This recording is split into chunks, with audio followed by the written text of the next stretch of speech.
Plus যদি আগামী 29 plus যদি প্রস্তুত আছেন তো নাকি? আমি একটা দুটো কথা বলবো। প্রথম কথা, এসআইআর এ যাদের নাম ডিলিট হয়েছে, আজকে মমতা ব্যানার্জি কোথায়? আজকে আমি জানতে চাইছি অভিষেক ব্যানার্জি কোথায়?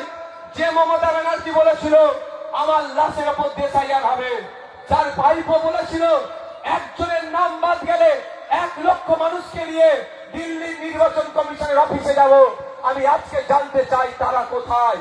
কিন্তু খোঁজ নিয়ে দেখুন, মমতা ব্যানার্জি যখন নাটক করে বলেছিল আমার লাশের উপর দিয়ে এসআইআর হবে, আমি মমতা ব্যানার্জি নাটকটাকে ধরে ফেলেছিলাম যে ইনি বাংলার মানুষকে বিভ্রান্ত করছে, বাংলার মানুষের সাথে নতুন করে প্রতারণা করতে পারে। ঠিক যেভাবে ওয়াকাফ আইনকে মানবো না করে রাতের অন্ধকারে মেনে নিয়েছিল, সেই রকম প্রতারণা করতে পারে। তাই মমতা ব্যানার্জির কথাতে ভরসা না করে আমি সুপ্রিম কোর্টে গিয়েছিলাম। আজকে একটা অর্ডারের কপি বেরিয়েছে, সেখানে দেখুন যে 68,938/2025 আমার মামলা নাম্বার। অনেকে বলছে নওশাদ সিদ্দিকী কি করছে, তাই সুপ্রিম কোর্টের ওয়েবসাইটে দেখুন যে অর্ডারটা পেয়েছে, কিঞ্চিত হলেও আশা পাওয়া যাচ্ছে এটা নওশাদ সিদ্দিকীদের মতো কোটি কয়েক মানুষের করা মামলার জন্য হয়েছে। আপনাদের বলে রাখি, এসআইআর এর যে নাম ডিলিট হয়েছে, এই ডিলিটের মূল কাণ্ডারি হচ্ছে কে? মমতা ব্যানার্জি না চাইলে এই ডিলিট হতো না। ভগবানপুর অঞ্চলে একটা দেয়ালে লেখা আছে এসআইআর এর হাত থেকে বাঁচতে তৃণমূলকে ভোট দিন। আরে ভাই, আপনাদের জানতে চাই এসআইআর যখন হয়েছে তখন কার সরকার ছিল? নওশাদ সিদ্দিকীদের সরকার? বিকাশ রঞ্জন ভট্টাচার্য স্যার মুখ্যমন্ত্রী ছিল নাকি তখন? তাহলে আবার ওদেরকে দিয়ে কি হবে?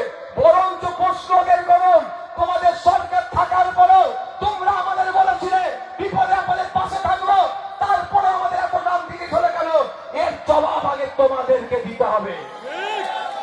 আপনাদের বলবো, বিভ্রান্ত করছে, এই বিভ্রান্ত তাদের কোথায় বিভ্রান্তিত হবেন না আপনারা। আপনাদের চেষ্টা করছে ভুল পথে পরিচালনা করার জন্য, আপনাদেরকে বলবো মোটেও ভুল পথে পরিচালিত হবেন না।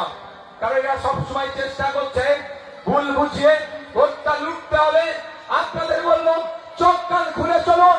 যেভাবে 5 বছর ধরে আপনাদের অধিকারের জন্য সে মাদ্রাসা, মসজিদ, ঈদগাহ, কবরস্থান তথা ওয়াকফ সম্পত্তি বাঁচানোর জন্য সুপ্রিম কোর্টে গিয়ে লড়াই করেছি, যেভাবে ফেক এসসি সার্টিফিকেটের বিরুদ্ধে লড়াই করছি, যেভাবে ওবিসি নিয়ে মুসলমানদের সাথে বৈষম্য হচ্ছে তার বিরুদ্ধে কথা বলছি, নারীর যখন হিজাব খুলে পরীক্ষা কেন্দ্রে ঢোকার জন্য বাধ্য করছে তার বিরুদ্ধে লড়াই করছি, আমার মায়ের হাতে শাখা পাড়া থাকার জন্য পরীক্ষা কেন্দ্রে ঢুকতে দিচ্ছে না তার বিরুদ্ধে যেমন লড়াই করেছি, তথা শিক্ষা, স্বাস্থ্য, কর্মসংস্থানের জন্য যে লড়াই 5 বছর ধরে করেছি, আপনারা যদি মনে করেন আগামী 5 বছর আপনাদের জন্য, বাংলার মানুষের জন্য সামনের সারিতে দাঁড়িয়ে বুক চিতিয়ে লড়াই করার জন্য ভারত থেকে একটা বীর পুরুষ পাঠাতে হবে, তাহলে বলবো কোন নটোরিয়াস ক্রিমিনালকে নয়, খামচিহ্নকে পাঠান, খামচিহ্ন আপনার হয়ে লড়াই করবে।